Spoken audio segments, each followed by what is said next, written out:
넷플릭스 다큐멘터리 나는 신이다라는 프로그램입니다. 보셨습니까? 뉴스에서는 접하셨지요? 이 프로그램은 JMS의 정명서, 구원파의 오대양 사건, 신나라 레코드와 연관 있는 아가동산, 우리와 가까운 지역에 있는 만민중앙교회의 이재롱 목사 이야기를 다루고 있는데, 이 사람들은 공히 자기들이 신이다 라고 이야기하면서 신 노릇을 하면서 사람들을 힘들게 했던 이단과 사입이라는 거죠.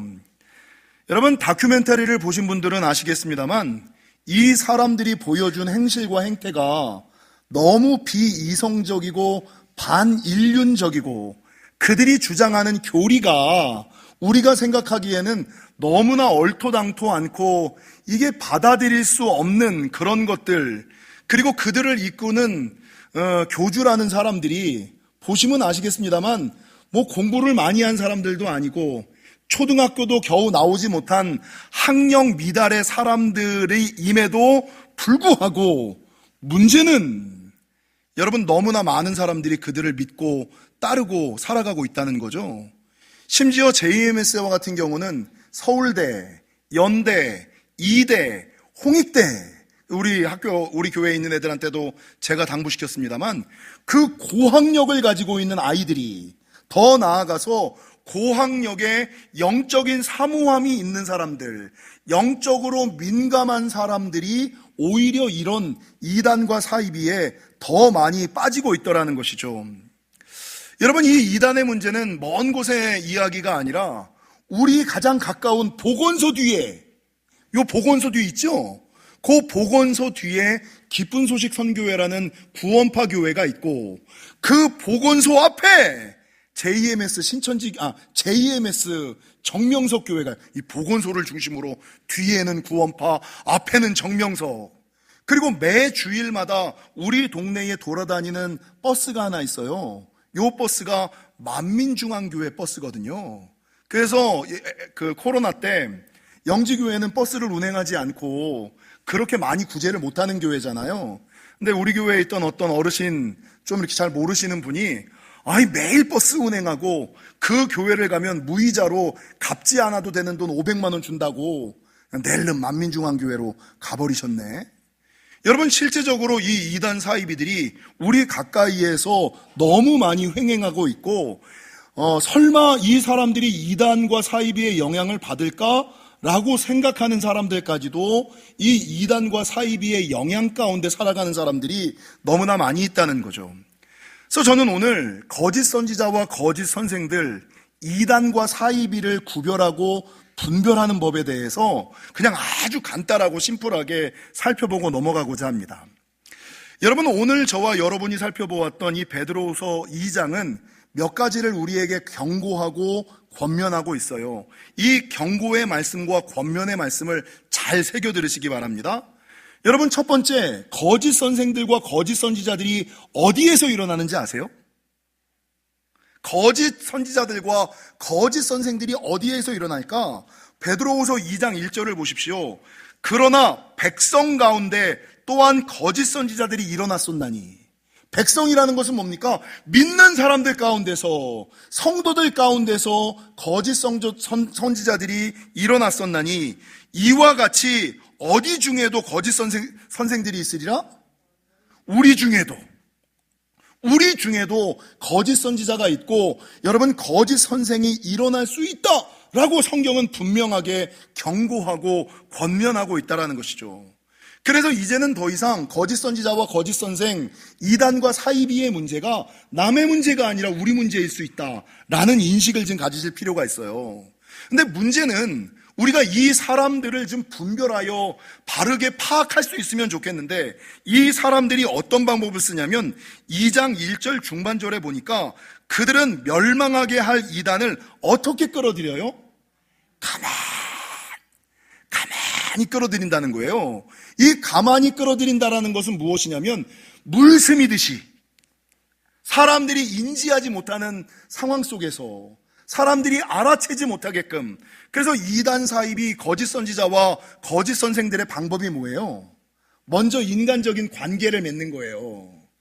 아주 친밀한 관계를 맺고 나서 관계를 중심으로 해서 이단과 사이비로 끌고 가는 거, 이게 이단의 방법이라는 거죠.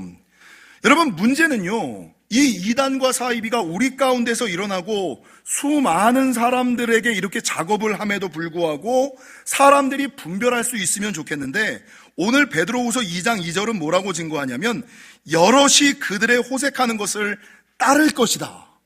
아니, 좀 이 정도 말씀 훈련됐고 이 정도 교회 생활했으면 이제는 좀 분별할 만도 한데, 사람들은 사실 분별 못하거든요. 사람들은 사실 판단 못하거든요. 그래서 진리보다는 관계를, 여러분, 하늘의 소리보다는 땅의 소리를 더 듣기를 좋아하는 사람들, 그런 사람들이 나타나면 오늘 본문 2절의 말씀처럼 여럿이 그들을 오히려 따르고, 수많은 사람들이 그들을 따를 뿐만 아니라 2절 중반절은 이로 말미암아 뭐가 비방을 받아요? 진리의 도가.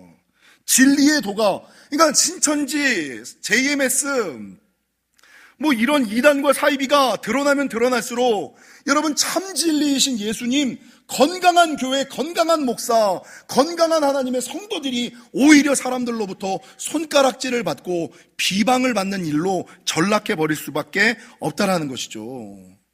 그래서 여러분, 이런 일들에 대해서 성경이 예언하고 경고하면서, 그러나 그럼에도 불구하고 하나님께서 우리 가운데서 일어난 거짓 선지자들과 거짓 선생들을 향하여 무엇을 예비해 놓았느냐? 오늘 본문 3절에 보니까 심판과 멸망, 본문 16절에 보니까 책망, 17절에 보니까 어둠을 예비하고 있을 것이다. 그래서 여러분, 우리 가운데서 일어난 거짓 선지자와 거짓 선생들, 이단과 사이비는 하나님께서 처리하십니다. 하나님께서 해결하십니다. 근데 그 믿음은 분명히 있는데, 제가 말씀을 읽다가 정말 마음이 아픈 게 한 가지가 있었어요. 여러분, 거짓 선지자와 거짓 선생들은 하나님께서 알아서 해결하시고 하나님께서 알아서 심판하시거든요. 근데 오늘 본문 8절을 보세요. 본문 8절을 보실까요? 이는 이 의인이 그들 중에 거하여, 믿음의 사람들, 착한 사람들이 그들 중에 거하여, 그들과 가까이 하다가 그들의 모습을 보다가 그들 중에 거하여 날마다 저 불법한 행실을 보고 들음으로써 그 사람들과 가까이 생활하고 함께 하다가 그들이 하는 행실, 그들이 하는 말, 그거를 보고 듣다가 여러분, 어떤 일이 생기냐면 의로운 심령의 상함을 입을 것이다. 의로운 심령의 상함을 입을 것이다. 그러니까 인간적으로 굳이 저런 사람들이 진짜인지 가짜인지 모르니까 그래도 인간적인 관계를 맺으면서 친교하고 교제하고 함께하는 거예요. 근데 그들의 모습을 보면서 그들은 하나님이 해결하시지만 문제는 그 사람들을 보는 의로운 사람들은 의로운 심령의 상함을 입어서 문제가 뭐냐면 더 이상 신앙의 진보가 없어요. 더 이상 하늘의 음성이 없어요. 더 이상 하늘의 축복이 부어지지 않아요. 그래서 여러분, 성경에서 제가 새벽에도 잠깐 말씀드렸습니다만, 하나님께서 이렇게 우리 가운데서 일어난 거짓 선지자들과 거짓 선생들을 향하여 성도들이 어떻게 대하라고 말씀하는지 아세요? 그러니까 우리 가운데서 일어난 거짓 선지자들과 거짓 선생들, 이단과 사이비를 어떻게 대해야 할까? 고린도전서 5장 11절과 13절, 요한이서 1장 10절과 11절을 한번 찾아보실까요? 먼저 고린도전서 5장 11절에서 13절, 신약성경 268면,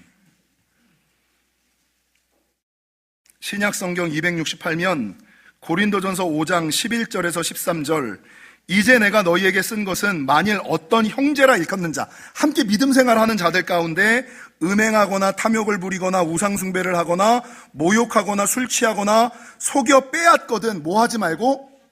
사귀지도 말고, 그 다음 그런 자와는 함께 뭐 하지도 말고?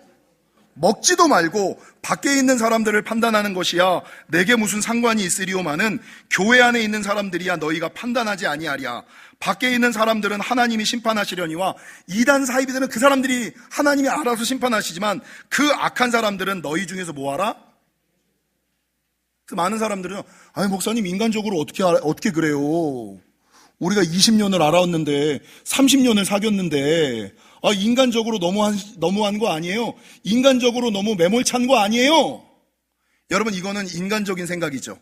성경적인 권면은 뭡니까? 오늘 본문에서 사귀지도 말고 함께 먹지도 말고 너희 가운데서 내쫓으라. 여러분, 이 말이 되게 정없는 말, 사랑 없는 말 같잖아요. 목사가 하면 우리 목사님 정 없어, 우리 목사님 사랑 없어, 꼭 굳이 그렇게까지 할 필요가 있어? 라고 말을 하시잖아요. 사도 요한 2서 1장을 한번 보실까요? 요한 2서 1장 신약성경 395면 요한 2서 1장 10절과 11절. 여러분, 요한 2서는 누가 썼어요? 사도 요한이 썼죠. 요한의 닉네임은 뭐예요? 사랑의 사도. 성경에 나오는 제자들 중에 사랑이 가장 풍성했던 제자, 사랑의 사도 요한. 근데 이 사랑의 사도 요한도 이 교회 안에 있는 거짓 선지자들과 거짓 선생들, 이단과 사이비를 향하여 뭐라고 말하고 있냐면 10절을 읽겠습니다. 누구든지 이 교훈을 가지지 않고 너희에게 나아가거든 그를 집에 들이지도 말고 모두 하지 말라? 너무 정없잖아요. 아주 사랑 없잖아요. 어떻게 믿는 사람이 그런 말을 할 수 있어? 어떻게 목회자가 그럴 수가 있어? 이 말을 지금 누가 하는 거예요? 사랑의 사도 요한이 왜 그럴까요? 11절을 보세요. 그에게 인사하는 자는 그 악한 일에 참여하는 일이라. 그래서 많은 사람들이 교회를 오래 다니기는 했는데 세상적인 신앙과 믿음을 가지고 살아가는 사람들이 있어요. 그러니까 이런 사람들, 세상적인 신앙과 믿음을 가지고 살아가는 사람들은 어쩔 수 없어요. 근데 조금 나은 사람들은 인간적인 신앙과 믿음을 가지고 살아가거든요. 근데 영지교회는 좋은 신앙이 아니라 위대한 신앙을 가진 교회와 성도 아닙니까? 위대한 신앙은요, 세상적인 신앙과 믿음을 지나 인간적인 신앙과 믿음을 넘어 성경적인 신앙과 성경적인 신앙과 믿음을 가지고 살아가는 것임을 기억하시고 주님의 일들을 따라, 주님의 방법을 따라 살아가시는 저와 여러분이 되시기를 주님의 이름으로 간절히 축원합니다. 여러분, 왜 그들이 그런 방법을 할까요? 왜 그들이 사람들에게 거짓말을 하고 이상한 이단 사이비 이 사설을 이야기하느냐? 오늘 본문 3절을 보세요. 베드로후서 2장 3절, 그들이 탐심으로써 지어낸 말을 가지고 너희로 무엇을 삼아요? 자기 이익과 이득을 위하여, 영혼을 위하여, 교회를 위하여, 하나님 나라를 위하여. 순 거짓말이고 그들의 목적은 뭐예요? 자기의 이익을 위하여, 자기의 이득을 위하여. 더 나아가서 그들이 사용하는 방법은 7절과 8절에 보니까 무법하고 음란하고 불법하고 구절, 불의한 방법을 사용한다. 그래서 본문 10절에 보니까 그들은 당돌하고 자긍하며 떨지 않고 영광 있는 자들을 비방하거니와 더 큰 힘과 능력을 가진 천사들은 주 앞에서 그들을 거스려 비방하는 고발을 해요? 하지 말아요? 똑같이 노는 거 아닙니다. 맞대응하는 거 아닙니다. 심판과 멸망은 하나님께 맡기고 우리는 그저 예배하고 기도하고 하나님의 길을 걸어가는 것. 요게 베드로후서 2장에서 마지막 때 우리 안에서 많이 나타나는 거짓 선지자와 거짓 선생들을 우리가 어떻게 대비하고 준비하고 경계해야 하는지에 대해서 하시는 성경의 말씀이자 권면이라는 거예요. 그래서 여러분, 이렇게 풀어서 설명을 해드리니까 그럼에도 불구하고 잘 알지 못하시는 분들이 계셔서 오늘은 아예 확실하게 거짓 선지자와 거짓 선생, 이단과 사이비를 구별하는 5가지 실제적인 방법, 요 5가지만 구별하시면 됩니다. 첫 번째, 그 사람이 진짠지 가짠지, 그 교회가 건강한지 건강하지 않은지를 구별하는 첫 번째 방법은 무엇이냐? 위기의 순간 참말을 하느냐 거짓말을 하느냐. 위기의 순간에, 절박한 순간에 그럼에도 불구하고 정직하게 바른 소리를 하느냐, 아니면 위기의 순간이고 절박한 상황이기 때문에 위기를 모면하기 위하여 여러분 거짓말을 하거나 다른 말을 하지는, 평상시에 하던 것과는 다른 행동을 하지 않느냐. 그리고 그 사람이 진짠지 가짠지 그 교회가 참인지 거짓인지를 판가름하는 첫 번째는 위기의 순간에 참말을 하느냐 거짓말을 하느냐, 요것을 보면 된다는 거죠. 여러분, 많은 이단들이 사용하는 방법 가운데 한 가지는 무엇이냐면요, 자기가 주장하고 싶은 것은 자기의 장점을 자랑하면 되는 거예요. 자기의 장점을 자랑하면 되는 거예요. 근데 모든 이단들은요, 교회 안에 들어와 교회의 부정적인 이야기를 하면서 자기의 옳음을 증거하여 영혼들을 빼내가요. 그죠? 모든 이단들의 공통점이 똑같아요. 제가 매일같이 얘기하는 거, 전도하라고. 신천지, 나가서 땀 흘려서 복음을 증거하고 신천지의 교리를 자랑해서 모르는 사람들에게 복음을 증거하면 되잖아. 근데 이미 잘 믿고 있는 사람들, 잘 다니는 사람들, 그 교회 안에 들어와서 그 교회와 그 교회 안에 있는 성도와 그 교회 안에 있는 목회자에 대한 부정적인 것들을 이야기하고 거짓말로 이야기하면서 자기의 옳음을 강조하여 이곳에 있는 사람들을 저곳으로 빼내가는 사람들, 거짓말하는 사람들, 위기의 순간에 잘못된, 더 나아가서 위기의 순간에 그 사람들은 편법을 쓰고 불법을 쓰고 탈법을 하고 위법을 하고 무법한 삶을 살아가는 사람들. 그래서 여러분, 그 사람이 진짜냐 가짜냐, 그 사람의 믿음이 좋으냐 나쁘냐는요, 평상시에 나타나지 않아요. 평상시에 모든 목회자, 모든 교회는 좋은 소리 바른 소리 해요. 어느 목사가 나쁜 소리를 해요. 어느 교회가 틀린 말을 해요. 평상시에는 다 좋은 말, 맞는 말, 그런 소리들 하거든요.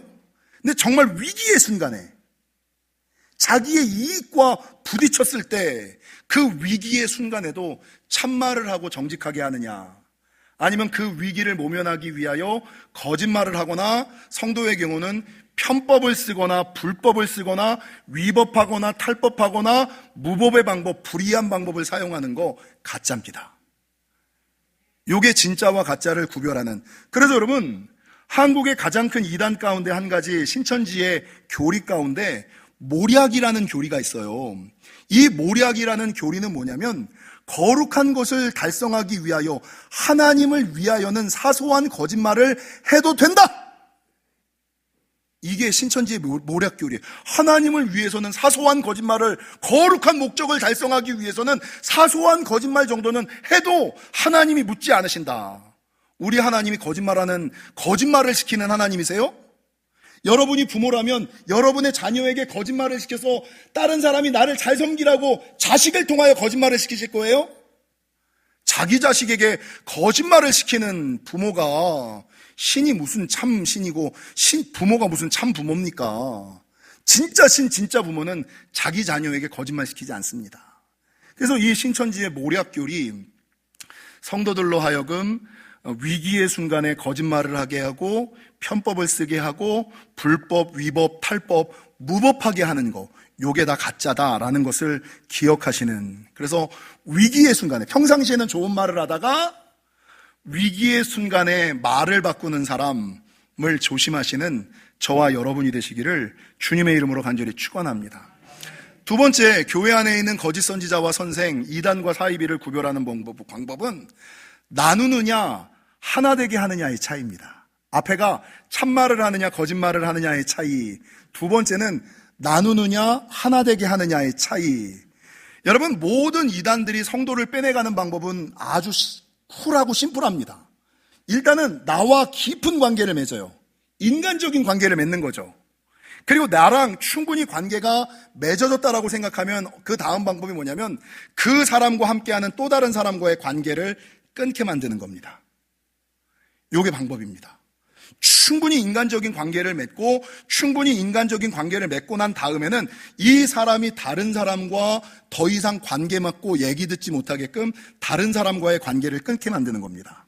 그래서 신천지라든지 은혜로교회, 신옥주 이런 여자들 같은 경우는 성도들로 하여금 가족과의 관계를 끊고 교회와의 관계를 끊고 우리 공동체 안에 들어와야만 구원을 받는다, 14만 4천에 든다 라고 말하지 않습니까? 그래서 여러분, 성경에 보면 우리 하나님께서는 사랑의 띠로 하나 되게 하시는 분, 근데 찢고 짜개고 나누고 구분하는 것은 누가 하는 짓이에요? 찢고 짜개고 나누는 것은 마귀의 집임을 기억하시고, 그래서 여러분, 신천지는 신앙이 깊어지면 가족을 버리라 그럽니다. 가족 관계를 끊으라 그러죠. 조금 더 넘어가면 교회 관계를 끊으라 그럽니다. 꼭 아셔야지 되는 거, 하나님께서 세상에 직접 만드신 세 가지 조직이 있어요. 첫 번째가 우리 영혼을 만드셨죠. 사람을 만드셨죠. 두 번째 가정을 만드셨죠. 세 번째 교회를 만드셨죠. 근데 교회를 위하여 가정을 포기하라 그러든가 가정을 위하여 영혼을 포기하라는 것 다 이단입니다. 여러분, 제일 먼저 만드신 게 뭐예요? 우리 영혼을 만드셨잖아요. 내가 제일 중요해요. 내 영혼이 상하면서까지 가정을 깨면서까지 교회를 섬기라고 하지 않습니다. 근데 세상에 많은 사람들이 교회를 부흥시키려고 하는 목적에 하나님께서 영혼을 먼저 만드시고 가정을 만드시고 교회를 만드셨다는 이게 교회보다 가정이 더 중요하고 가정보다 영혼이 더 중요하다는 것을 가르치지를 않는 거예요. 교회에 데려다가 일 시키려고. 그러나 우리 하나님은 결코 영혼을 망가뜨리면서까지, 결코 가정을 무너뜨리면서까지, 결코 그리스도의 몸된 교회를 흔들면서까지 일하지 않는 분이심을 기억하시고 살아가시는 저와 여러분이 되시기를 주님의 이름으로 간절히 축원합니다. 세 번째, 거짓 선지자와 거짓 선생, 이단과 사이비를 구분하는 방법은 첫 번째가 위기의 순간 참말을 하느냐 거짓말을 하느냐, 두 번째 뭡니까? 나누게 하느냐 하나 되게 하느냐, 세 번째는 예의 바르냐 무례하냐, 예의 바르냐 무례하냐의 차이입니다. 여러분, 사이비 교주들과 무당들의 공통점이 뭔지 아세요? 사이비 교주와 무당들의 공통점이 뭔지 아세요? 반말을 한다는 거예요. 성도들에게, 사람들에게, 너 뭐야? 너 무슨 죄 졌지? 여러분, 근데 재밌는 것은 이 사이비 교주와 무당들이 사람들에게 반말을 하거든요. 그럼 사람들이 이게 젊은 게, 나이도 어린 게, 배우지도 못한 게 왜 나한테 반말을 하지? 뭐야, 되게 무례하네? 이렇게 반응해야 되는데, 여러분, 교회 안에서 존댓말을 하고 겸손하게 하고 친절하게 하면 성도들은 영권이 없다라고 착각을 해요. 그리고 반말하는 사람, 무례하게 하는 사람은 마치 대단한 영권을 가지고 있는, 대단한 신비를 가지고 있는 사람인 것처럼 착각을 해요. 제가 만약에 여러분에게 반말을 하면서 목회를 했다면 저는 아주 쉽게 목회를 했었을 겁니다. 사람들의 이 착각. 근데 고린도전서 13장은 뭐라고 증거하냐면 사랑에 대해서 쭉 열거하지 않습니까? 사랑은 오래 참고, 사랑은 온유하며, 시기하지 아니하며, 자랑하지 아니하며, 교만하지 아니하며, 무례히 행하지 아니하며. 그래서 여러분, 교회 생활하고 신앙생활할 때 어떤 집사가 어이 김 집사, 내가 기도했는데 말이야, 무례하잖아요. 이거 하라 저거 하라, 무례하잖아. 이건 사랑이 기반이 된 거 아니에요. 무례하게 행하는 모든 거, 정말 바른 하나님의, 여러분, 신앙, 예수 신앙의 정수가 뭘까요? 예수님에게 배워야지 되는 마지막 엑기스가 뭘까요? 예수님은 하나님이셨음에도 불구하고 인간의 몸으로 인카네이션 낮아지셨잖아요. 예수 정신이 낮아짐 아닙니까? 예수님이 이 땅에 오셔서 하신 게 뭐예요? 신이었음에도 불구하고 충분히 사람들에게 대접받을 수 있었음에도 불구하고 친히 인간의 몸으로 이 땅에 와서 낮고 천한 자들에게 발을 씻기는, 그래서 참다운 예수 정신은 낮아지는 정신, 참다운 예수 정신은 섬김과 나눔의 정신이라는 거예요. 근데 이단 사입이 이런 거짓 선생들과 거짓 선지자들은 자기가 높아지려고 그러지, 반말을 하면서 무례하게 하려고 하지. 그리고 성도들은 또 그거를 좋아하죠. 제가 목회를 시작하면서 요즘에 제가 지금 흔들리는 게 좀 있어요. 제가 목회의 원칙과 철칙이 있거든요. 절대로 목회자가 써서는 안 되는 목회 방법이, 목회 스킬이 있어요. 그게 뭐냐면 상수가 있고 중수가 있고 하수가 있어요. 여러분, 제가 여러분 교회에 매일 출석 잘하게 하는 방법 아주 쉽습니다. 그냥 교회에 가끔 안 나오는 집사님에게 전화해가지고, 집사님 요즘에 어떻게 사세요? 요즘 별일 없으세요? 근데 요즘에 교회에서 잘 안 보이시던데요. 집사님 그렇게 살아도 괜찮을 것 같으세요? 집사님 사업이 계속 잘 될 거라고 생각하세요? 자녀가 형통할 거라고 생각하세요? 그렇게 안 보이는데? 집사님 겁이 없으세요? 딱 끊어버리면 그 다음날 제깍 옵니다. 근데 이거는 말을 채찍질해서 성도들로 두려움 줘서 하지 말아야지 되는 하수예요. 목회자 중에 핫바리가 쓰는 방법. 이건 쓰지 말아야지 되는 방법. 성도들로 하여금 겁을 주고 두려움을 갖게 하여 신앙생활하고 교회 일하게끔 만드는 거, 이건 쓰지 말아야지 되는 방법이에요. 그럼 중수는 뭔지 아세요? 첫 번째, 이 하수가 채찍으로 성도들을 달리게 하는 거라면, 중수는 당근으로 성도들을 달리게 하는 거예요. 이게 뭐냐면 위로하고 권면하고 잘한다고 칭찬하고 인정하고, 집사님밖에 없어. 집사님 없어 우리 교회가 무너져. 나는 집사님 믿어. 집사님 신뢰해. 집사님 사랑해. 집사님 오셔야지 돼. 중수예요. 상수가 뭘까요? 말씀을 가르쳐 자발적으로 기쁨으로 하나님의 일을 감당하게끔 하는 거예요. 근데 요즘에는 제가 너무 하수를 안 쓰나?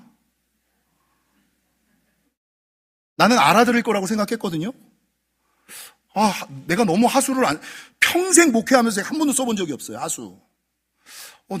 내가 하수를 너무 안 쓰나? 이거 우습게 하네? 요즘에 성도들이 뭐라 그러냐면, 말씀을 가르쳐서 자발적으로 하나님의 일을 하게끔 만드는 이거 싫고, 목사님 칭찬해주고, 인정해주고, 사랑해주세요. 그러면 교회 일 할게요. 이 요구가 너무 많이 들려. 그래서 제가 상수를 포기하고 싶은 유혹이 지금 여기까지 찼어요. 그래, 이 사람들은 그냥 두려움을 죽이고 채찍으로는 못하지만 하나님의 일하게 하기 위해서 당근으로라도 해야지. 당근이 필요한가? 근데 이 당근을 써야 되는 내 신세나 이 당근 때문에 하나님의 일을 하는 사람들의 수준이나, 제가 이 자괴감이 들어요. 창피한 거야. 그래야만 하나님의 일을 하나? 그 정도밖에 안 되나? 나도 세상 사람들처럼 하수를 중수를 사용해야 되나? 이게 지금 요즘에 제가 제일 많이 흔들리는 목회 원칙 가운데 하나예요. 사랑하는 성도 여러분, 이단과 사입이 거짓 선생과 선지자는 예의 있게 하지 않습니다. 무례합니다. 근데 예수님의 정신은 낮아지심이시고 섬김이에요. 대접받는 자가 높은 자가 아니라 섬기는 자가 높은 자고, 낮아졌을 때 높아지는 것임을 기억하시고 좀 스스로 낮아지시고 섬김의 자리에서 내려오셔서 섬기려고 하시는 저와 여러분이 되시기를 주님의 이름으로 간절히 축원합니다. 첫 번째, 위기의 순간 참말을 하느냐 참말을 하지 않느냐. 두 번째, 나누느냐 하나 되게 하느냐. 세 번째, 예의 바르냐 무례하냐. 네 번째, 대가를 바라느냐 바라지 않느냐. 목회자나 교회가 그 사람에게 어떤 영적 서비스를 하고 나서 대가를 바라는가 대가를 바라지 않는가. 대가를 바라느냐 바라지 않느냐에 따라서 그 사람이 진짜냐 가짜냐, 하나님의 사람이냐 세상의 사람이냐가 판가름이 난다는 거죠. 여러분, 마태복음 10장 8절에 보면 어떤 말씀이 있냐면, 예수님께서 제자들에게 말씀하시기를 병든 자를 고치며 죽은 자를 살리며 나병한 자를 깨끗하게 하며 귀신을 쫓아내되, 네가 병든 자도 고치고 죽은 자도 살리고 귀신도 쫓아내잖아. 그거 내가 모든 세상 권세를 너에게 줘서 네가 가서 성도들을 고치고 살리고 쫓으라고. 근데 그 다음에 단서가 뭔지 아세요? 마태복음 10장 8절, 너희가 거저받았으니 거저 주라. 목회자가, 하나님께서 목회자를 통하여 성도를 축복하고 성도들의 문제를 해결하는데 안수기도 해주고 축복해주고 나서 대가를 바라면 가짜예요. 거짓 선지자예요. 거짓 선생이에요. 이단이에요. 사입이에요. 나아가서 마태복음 10장 9절과 10절은 뭐라고 증거하느냐? 너희 전대에 금이나 은이나 동을 가지지 말며 여행을 위하여 배낭이나 두벌옷이나 신이나 지팡이를 가지지 말라. 이는 일꾼이 자기의 먹을 것 받는 것이 마땅함이니라. 목회자는 뭘로 살아요? 하나님이 공급하시는 일용할 양식으로 살아가는 사람이에요. 그래서 여러분, 하나님의 일을 하면서 대가를 바라지 않으신, 거저 받았으니 거저 주시는 저와 여러분이 되시기를. 마지막 5번째, 거짓 선지자와 거짓 선생, 이단과 사이비를 나누는 마지막 5번째는 평안을 주느냐 두려움을 주느냐. 평안을 주느냐 두려움을 주느냐. 첫 번째, 위기의 순간 참말을 하느냐 거짓말을 하느냐. 두 번째, 나누느냐 하나 되게 하느냐. 세 번째, 예의 바르냐 무례하냐. 네 번째, 대가를 바라느냐 대가를 바라지 않느냐. 다섯 번째, 평안을 주느냐 두려움을 주느냐. 여러분, 이단 사이비 교주의 끝이 뭔지 아세요? 아주 명확한 거. 대가를 바라느냐 바라지 않는 거에 한 가지 더 연결해서, 모든 이단 사이비 교주들의 끝은 남자는 성으로 연결되고요, 여자는 돈으로 연결됩니다. 맞잖아요. 모든 이단 사이비 교주들의 끝은 남자는 성적 쾌락이고요, 여자는 돈. 그래서 그 여자들 이단 사이비 교주들 보면 요번에 나왔던 아기동산의 그 여자처럼 아주 화려한 거, 아주 비싼 거, 아주 좋은 거. 그래서 남자는 성으로, 여자는 돈으로. 그래서 여러분, 목회자는 성과 돈에서 깨끗해야지 돼요. 성과 성에 연결된, 돈에 연결된 목회자는 거의 가짜라고 보시면 됩니다. 거의 가짜라고 보시면 되고, 이 성에서 돈에서 좀 자유하시기를. 마지막 5번째가 평안을 주느냐 두려움을 주느냐인데요, 이단의 특징 가운데 한 가지는 뭐냐면 위기를 강조한다는 거예요. 야, 종말이 올 거야. 너 잘못 믿고 있어. 너 잘못 가고 있어. 휴거가 있을 거야. 그러니까 너 제대로 믿어야지 되고, 나랑 같이 믿어야지 되고, 함께 믿어야지 되고, 예물을 드려야지 돼. 그래서 항상 이 사람들은 절박한 위기의식을, 종말론과 같은 위기의식, 휴거를 강조하면서 자기의 신앙을 받아들이게끔 강요를 한다라는 것이죠. 근데 여러분, 그래서 많은 사람들이 이 목회자나 교회가 이야기하는 이 위기의식을 듣고 두려움 때문에 신앙생활을 해요. 두려움 때문에.